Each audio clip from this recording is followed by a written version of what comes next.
कार्तिक शुक्ल एकादशी कथा। ब्रह्माजीले भन्नुभयो, हे मुनिहरूमा श्रेष्ठ नारद, प्रबोधिनी एकादशीको व्रतको महात्म्य सारा पापलाई हेर्ने र भयभरका पुण्य बढाउने तथा असल बुद्धि भएकाहरूलाई मुक्ति समेत दिलाउने हुन्छ। त्यसबारे अब तिमी सुन। हे विपेन्द्र नारद, पृथ्वीमा गङ्गा भागीरथी तबसम्म गर्जन्छ जबसम्म सारा पाप हेर्ने हरिबोधनी एकादशी कार्तिकमा आउँदैन। हे नारद, समुद्रसम्मका सारा तीर्थहरू र पुण्यदायी तलाउहरू तबसम्म गर्छन् जबसम्म कार्तिकमा विष्णु जागा हुने उनको तिथि हरिबोधनी एकादशी आउँदैन। हजारौँ अश्वमेध यज्ञ गरेको फल र सैकडौँ राजसूय यज्ञ गरेको पुण्यफल मनुष्यले प्रबोधनी एकादशीमा गरेको एउटै उपवासले नै प्राप्त गर्दछ। नारदले भने, दिनमा एक छाक मात्र खानाले के पुण्य हुन्छ, राति मात्र खानाले के पुण्य हुन्छ, अथवा खाँदै नखाई उपवास गर्नाले के पुण्य हुन्छ? हे पितामह, त्यो कुरा मलाई बताइबक्स्योस्। ब्रह्माले भन्नुभयो, एक छाक मात्र खानाले 1 जन्मको, राति मात्र खानाले 2 जन्मको, पुरा अहोरात्र उपवास गर्नाले 7 जन्मदेखिको जन्म भएको पाप नाश हुन्छ। हे पुत्र नारद, जुन वस्तु दुर्लभ छ, जुन पाइँदै नपाइने छ र जो तिनै लोकमा देखिँदैन र आफूले चिताउँदै नचिताएका वस्तु पनि हरिबोधनी एकादशीले दिन्छ। मेरु र मन्दराचल जस्ता थुप्राका थुप्रा जो पापहरू छन्, सारा पाप हर्ने यो हरिबोधनी एकादशीको एउटै उपवासले नै खाक हुन्छन्। हजारौँ पूर्वजन्मदेखि कमाएर थुपारिएको जो दुष्कर्म छन्, ती सबै प्रबोधनीमा गरिएको रात्रि जागरामले नै रुवाको राशिलाई आगोले झैँ डढाएर भस्मीभूत पारिदिन्छ। हे मुनिश्रेष्ठ, जो जन आफ्नै इच्छाले वा श्रद्धाले विधिपूर्वक प्रबोधनीमा उपवास रहने काम गर्छ, उसले पुराका पुरा कहे मुताबिकको पुण्य पाउँछ। जो मनुष्य कहे मुताबिक विधिपूर्वक असल पुण्य कर्म गर्छ, हे मुनिहरूमा श्रेष्ठ नारद, त्यो पुण्य थोरै भए पनि मेरु पर्वत जत्रो ठुलो फल दिने हुन्छ। हे नारद, जन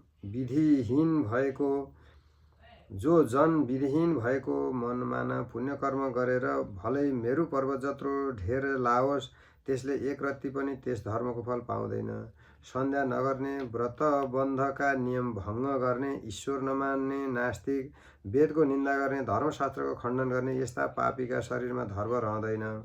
त्यस्तै अर्काकी स्त्रीमा भोग गर्नेवाला, पटमूर्ख, कृतज्ञ, उपकार गरेको नजान्ने, ठग जन जो छन्, यस्ता प्राणीका शरीरमा पनि धर्म रहन सक्दैन, अर्थात् टिक्दैन।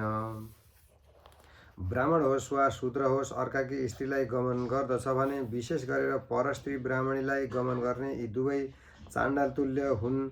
परस्त्री सधवा होस् वा विधवा ब्राह्मणीलाई यदि ब्राह्मणै पनि गमन गर्दछ भने, हे मुनि शार्दूल नारद, त्यो वंशैसहित नाश हुन्छ, अर्थात् त्यसको अपताली पर्छ।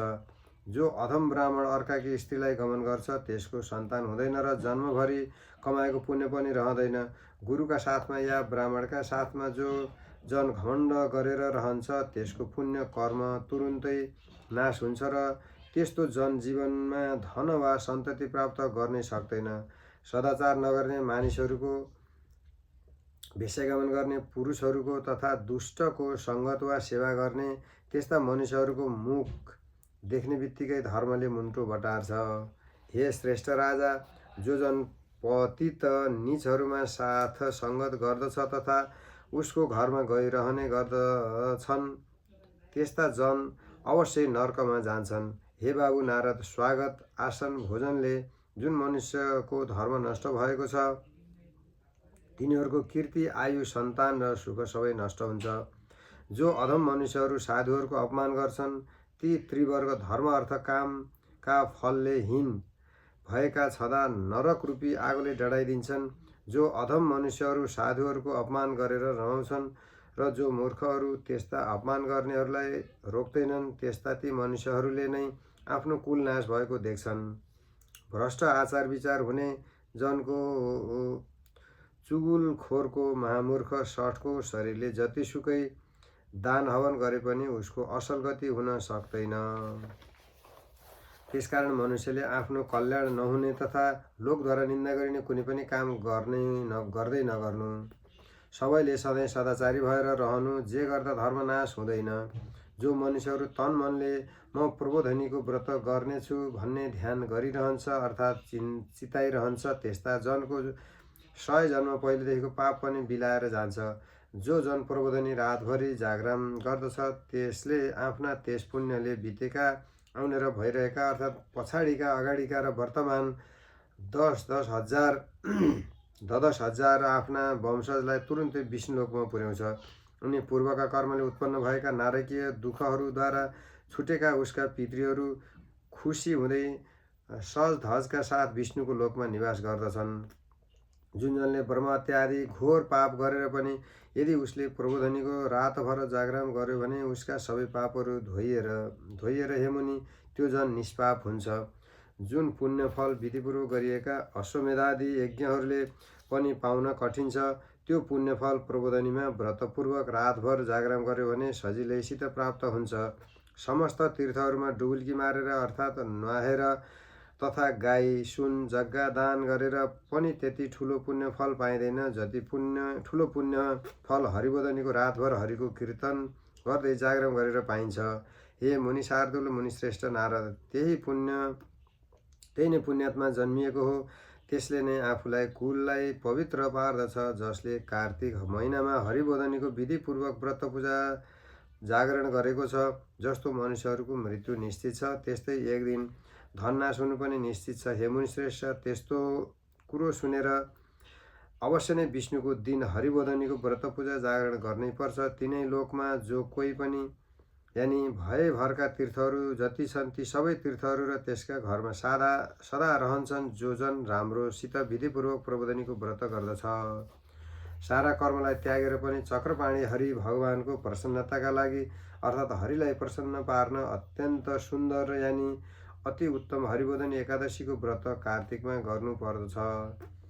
त्यही जन ज्ञानी हो, त्यही जन योगी हो, त्यही जन तपस्वी हो, त्यही जन जितेन्द्रिय हो। मृत्युलोकको सुखभोग र मरेपछिको मोक्ष पनि त्यसैको रहन्छ जसले हरिबोधिनीको व्रत गर्दछ। धर्मको सार अर्थात् धर्मको तत्त्वलाई दिनेवाली यो हरिबोधिनी एकादशी विष्णु भगवानको अत्यन्त प्रिय छ। जीवनमा एकैपल्ट पनि यसको व्रत गर्यो भने त्यो मनुष्य मुक्तिको भागी हुन्छ। हे नारद, प्रबोधिनीको व्रत गरेपछि त्यो व्रत गर्नेले फेरि गर्भमा प्रवेश गर्दैन। त्यसकारण अरू सबै धर्मलाई छाडेर पनि त्यस दिन हरिबोधिनीको व्रत मनुष्यले गर्नुपर्छ। कर्मले मनले वचनले जुन पाप आजसम्म थुपारिएको छ, प्रबोधिनीमा जागरण गरे हुँदी गोविन्द भगवानले त्यसलाई बगाइदिनुहुन्छ।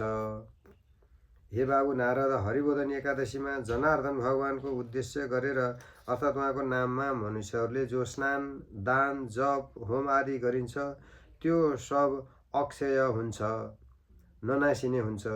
जो मनुष्यहरू हरिबोधिनीको व्रत बसेर त्यस दिन भक्तिपूर्वक माधव भगवानको पूजा गर्दछन् ती जनहरू 100 जन्मदेखि थुप्रिँदै आएका पापबाट छुट्छन्। हे पुत्र नारद, यो अत्यन्त ठुलो व्रतले ठुला ठुला पापका समूहहरूलाई पनि नाश गरिदिन्छन्। तसर्थ विष्णुको जागा हुने दिन हरिबोधिनी एकादशीको दिन विधिपूर्वक सबैले उपवास व्रत गर्नुपर्छ। यस व्रतद्वारा भगवान जनार्दनलाई सन्तुष्ट पारेर त्यो व्रती मनुष्य सारा दिशाहरूलाई झलझल पार्दै हरि भगवानको धाममा खटाखट जान्छ। हे ऋषि श्रेष्ठ, हे नारद, कार्तिकमा पर्ने प्रबोधिनी एकादशीलाई कान्ति व कीर्ति चाहने मनुष्यहरूले परिश्रमपूर्वक पनि यसलाई गर्नै पर्छ। हे बाबु नारद, बालकालमा यौवन अवस्थामा तथा बुढो भएपछि पनि जुन पाप सयकौं जन्मदेखि गरेर थुपारिएका छन् त्यो पाप थोरै होस् अथवा धेरै होस्, हे मुनिहरूमा श्रेष्ठ नारद, सुकेको पुरानो होस् वा गिलो ताजा होस् अथवा एकदम गुप्त पाप होस्, त्यो सबै पापकन हरिबोधिनी एकादशीका दिन भक्तिपूर्वक गोविन्दको पूजा गर्यो भने त्यो पूजनले सफा पारेर पखालिदिन्छ। यस एकादशीको व्रत बसेर हरिको पूजा गर्नेलाई हरिबोधिनी एकादशीले धनधान्य थुपारिदिन्छ, पुण्य बढाइदिन्छ, ठुला ठुला पाप हटाइदिन्छ। यदि कसैले भक्तिपूर्वक त्यसको उपासना गर्यो भने त्यसलाई कुनै कुराको दुर्लभ हुँदैन। चन्द्र सूर्यको ग्रहणमा गरिएका दान ध्यान जपको फल बताइएको छ। प्रबोधिनीमा रात्रि जागरण गर्नेले त्यसको 1000 गुणा बेसी फल पाउँछ भनिएको छ। प्रबोधिनीमा जो स्नान दान जप होम स्वाध्याय र हरिको पूजा गरिन्छ त्यो सब अघि पछिको भन्दा करोडौँ गुणा बराबरको पुण्य फल दिने हुन्छ। जन्मदेखि मनुष्यले जो पुण्य सञ्चय गरेको छ त्यो सब पुण्य यदि उसले हरिबोधनीको व्रत गरेर गर्ने भने बेकारको हुन्छ। जो मनुष्य विष्णुको व्रत पूजाआजा नगरिकन कार्तिक महिना बिताउँछ उसले जन्मदेखि आर्जन गरेको पुण्यको फल हे नारद पाउँदैन। हे विपेन्द्र श्रेष्ठ ब्राह्मण नारद, त्यसकारण तिमीले परिश्रमपूर्वक पनि सबै कामना यानी चाहेको कुरो पुरा गरिदिने देवताहरूका पनि देवता जनार्दन भगवानको उपासना व्रत गर्ने गर। विष्णु भक्तिमा तत्पर रहने जो कुनै व्यक्तिले पनि कार्तिक भर अर्काको अन्न त्याग्नुपर्छ अर्थात् खानुहुन्न। हे बाबु नारद, कार्तिकमा अर्काको अन्न नखानाले चान्द्रायण प्रायश्चित गरेको फल प्राप्त हुन्छ। कार्तिकमा सत्शास्त्रका कथा भन्नाले सुन्नाले मधुसूदन भगवानको जस्तो प्रसन्न हुनुहुन्छ त्यस्तो प्रसन्न अरू यज्ञमा दान वा हात्ती घोडाका दानले हुनुहुन्न। जो मनुष्यहरू कार्तिकमा एकै श्लोक वा आधा श्लोक वा एकै पाउ पनि विष्णुको कथा लाउँछन् अथवा सावधान भएर सुन्छन् त्यो कथा श्रवणले 100 गोदान गरेको पुण्यफल मिल्छ। कार्तिक महिनामा सबै मनुष्यहरूले अरू धर्म कर्म छोडेर मेरा मूर्तिको सामु रही हे मुनि सधैँ सत्शास्त्रको अवलोकन वा सुन्ने काम गर्नुपर्छ। हे मुनि श्रेष्ठ, कल्याणार्थ वा लोभ बुद्धिले अर्थात् द्रव्य लाभका लागि भए पनि जो मनुष्य कार्तिकमा हरिको कथा कहन्छ वा सुन्दछ उसले आफ्ना 100 कुल वंशलाई उद्धार गर्दछ। जो मनुष्य दिनौँ सत्शास्त्र पुराण आदि सुनेर कार्तिक महिना बिताउँछ उसले आफ्ना सारा पापलाई डढाउँछ र 10,000 यज्ञ गरेको फल पाउँछ। जो मनुष्य नियमपूर्वक चतुर्मास भरि नै विष्णु भगवानको कथा सुन्ने गर्छ, विशेष गरेर कार्तिकमा अवश्य सुन्ने गर्छ भने उसले 1000 गाई दान गरेको फल पाउँछ। हे मुनि नारद, हरिको जाग्ने दिन हरिबोधनीका दिन जो मनुष्य हरिको कथा भन्न लाउँछ साथै दीपावली भूमिको दान गर्दा जो फल पाइन्छ त्यो फल उसले पाउँछ। हे मुनि शार्दूल नारद, भगवान विष्णुको दिव्य कथा सुनेर जो जन कथा वाचक पण्डितलाई आफ्नो सावगास अनुसारको पूजा गर्दछ तिनलाई पछि सनातन लोकमा बास मिल्छ। पिता ब्रह्माको यस्ता वचन सुनेर नारद मुनिले फेरि नारदले भने, हे देवतामा श्रेष्ठ पिताजी, सृष्टि मात्रका मालिक अब मलाई एकादशीको व्रत गर्ने विधान हे भगवान, जुन विधान पूर्वक व्रत गर्दा जुन प्रकार फल प्राप्त हुन्छ त्यो कुरा बताइ बक्सियोस्। नारदको यस्तो वचन सुनेर तब ब्रह्माले बोल्नुभयो। ब्रह्माले भन्नुभयो, हे द्विजोत्तम नारद, एकादशीको दिन बिहानै ब्रह्म मुहुर्तमा अर्थात् 2 घडी रात्रि रहँदै उठेर शुचिपूर्वक दतिवन लगाइवरिकन नदी पोखरी कुवामा वा वापीमा नभएर घरैमा पनि पहिले नुहाउनु पर्छ अनि भगवान केशवको पूजा गरेर त्यसपछि हरिका चरित्रहरूको कथा सुन्नुपर्छ। हे महाभाग भाग्यमानी नारद, त्यसपछि नियमका लागि हात जोडेर यो मन्त्र उच्चारण गर्नु। हे हरि, एकादशीका दिन निराहार रहेर आउने अर्को दिनमा मात्र म खानेछु। हे पुण्डरीकाक्ष, हे अच्युत, मेरो शरण रक्षक सुन्नु हुनुहोस् भनी देवताहरूका पनि देवता ती चक्र धारण गर्ने विष्णु भगवानको ध्यान गर्दै यो मन्त्र भनेर त्यसपछि श्रद्धा भक्तिपूर्वक प्रसन्न चित्तको भएर उपवास अर्पण गर्दै विष्णु भगवानका नगिचमै र हरिकीर्तन गर्दै रातभर जागरण गर्नु। हे मुनि, त्यो दिन रातभरि हरि विष्णुका गाना बजना नाच कीर्तन अथवा हरिका कथाहरूको श्रवण आदि जो जन गर्दछ त्यस्तो पुण्यात्मा पुरुष परन्तुमा 3 लोकभन्दा माथि रहन्छ। कार्तिकको हरिबोधनीमा धेरै फूल, धेरै फल, कपुर, अगरु, कुमकुमहरूले हरिको पूजा गर्नु पर्दछ। हे मुनि श्रेष्ठ नारद, हरिको 12 प्रबोधनी एकादशीको दिनमा निस्तस्याट किफायत नगरिकन पूजा गर्नुपर्छ, किनकि यस दिन गरेको पुण्यको फल असङ्ख्यात गनि नसक्नुको हुन्छ। प्रबोधनीमा जागरण गर्दाखेरि रातभरि नै जसो नाना प्रकारका राम्रा फलहरूले हरिको पूजा गर्नु र बिहान शङ्खमा जल, चन्दन, फूल, दूध, दही, चिनी, घिउ, मह हालेर पूजा गरी जनार्दन भगवानलाई अर्घ दिनु। जो पुण्यफल समस्त तीर्थहरूमा नुहाएर सबै प्रकारका दान गरेर पाइन्छ त्यसको करोडौं गुणा पुण्यफल प्रबोधनीमा अर्घ दिँदा पाइन्छ। त्यस दिन राम्रा अगस्तीका फुलहरूले जो जनार्दनको पूजा गर्दछ। हे मुनिश्रेष्ठ, त्यस्तो पुण्यात्मालाई साक्षात् इन्द्रले हात जोड्छन्।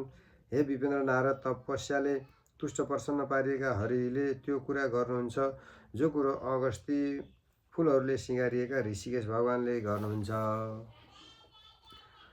हे कली वर्धन छुल्याहा नारद, जो जन कार्तिकमा श्रीकृष्णलाई बेलका पत्रहरूले पनि ठुलो भक्तिपूर्वक पूजा गर्दछ, ती सबैलाई मैले बताइएको मुक्ति मिल्दछ।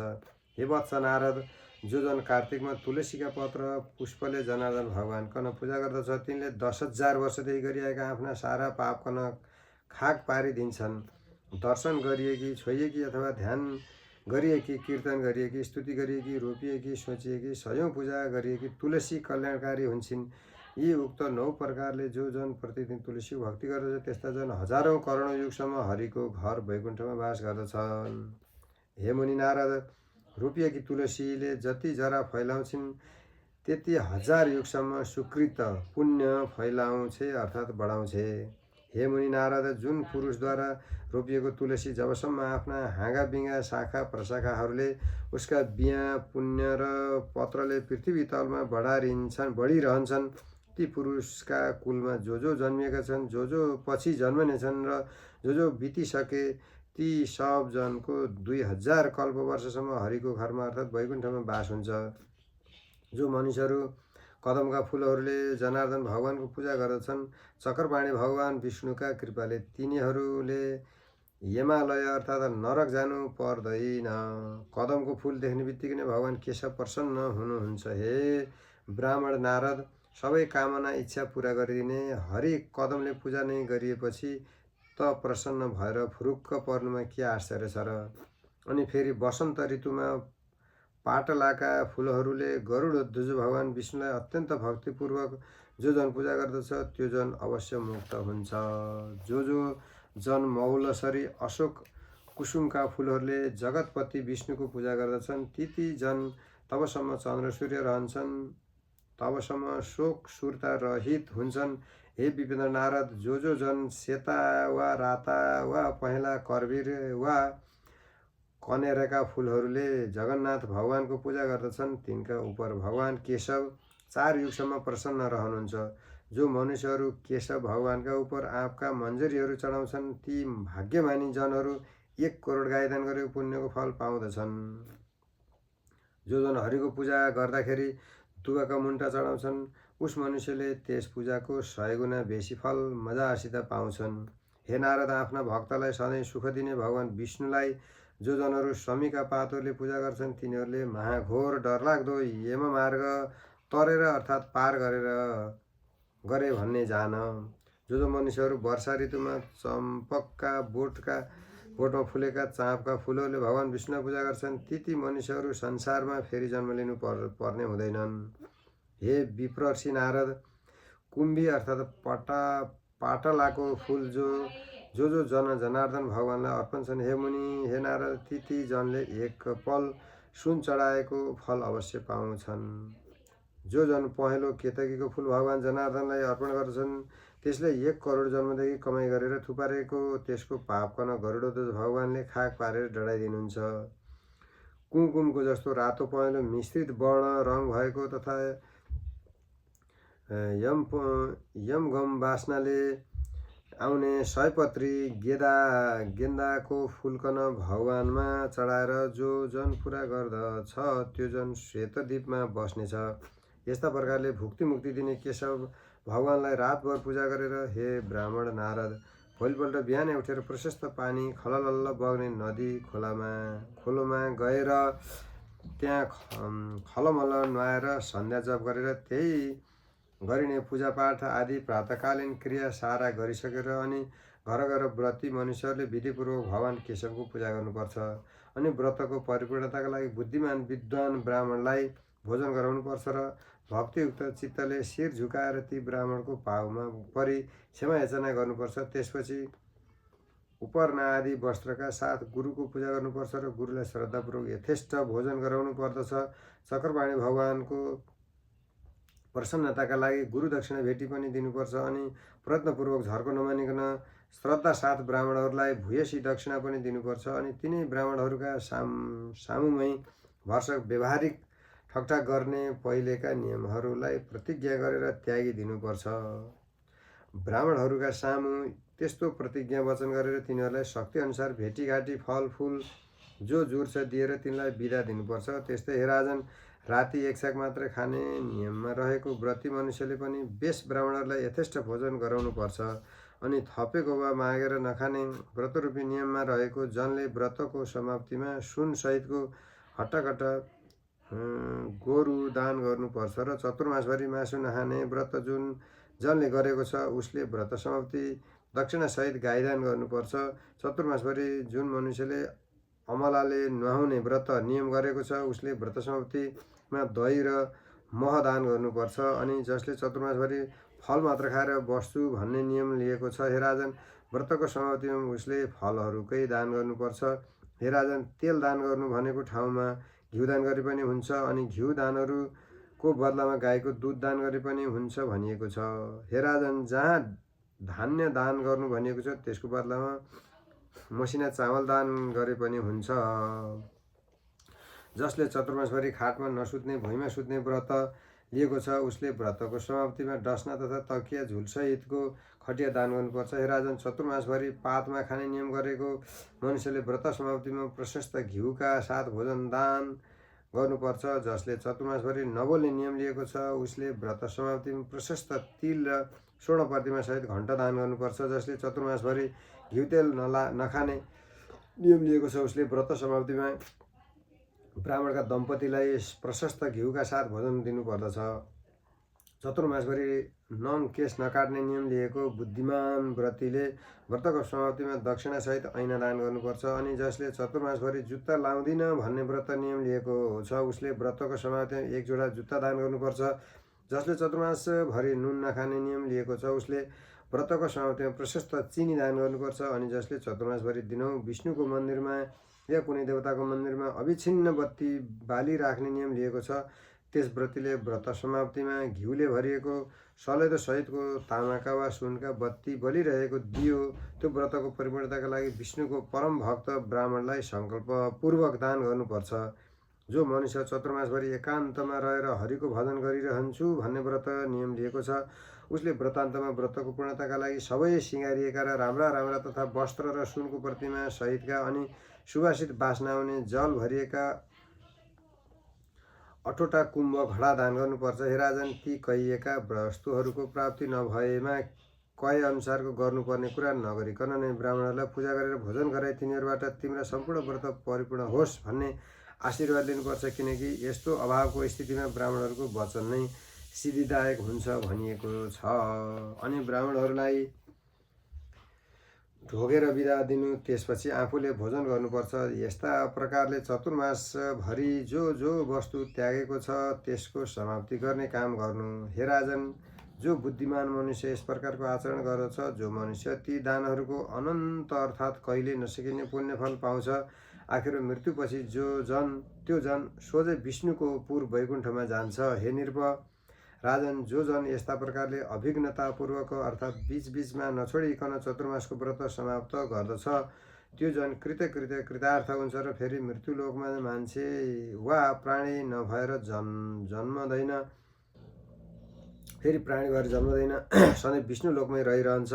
हे महिपाल राजन, यी सब कुरा विधिपूर्वक अर्थात् बताए बमोजिम गर्यो भने व्रत यानि चतुर्मासको नियम परिपूर्ण हुन्छ। तर यदि ती व्रत गलत तरिकाले अर्थात् बेविधिले मनमानासित गरियो भने त्यस्तो व्रती अर्को जन्ममा मृत्युलोकमा अन्धो भएर वा कोडी भएर जन्मन्छ। हे राजन युधिष्ठिर, यहाँ तिमीले मलाई जो कुरा सोध्यौ त्यो सारा कुरो मैले तिमीलाई बेली विस्तारपूर्वक बताइदिएँ। यो मैले तिमीलाई सुनाएको 24औं एकादशीको महात्म्य जो जन कार्तिकभरि पाठ गर्छ अथवा कथावाचक पवित्र संयमी ब्राह्मणद्वारा सुन्दछ उसले 1000 गाईदान गरेको पुण्यफल पाउँदछ। इति श्री एकादशी महात्म्य एकदेवकृत नेपाली भाषा टीका 24औं अध्याय। हरे नमः।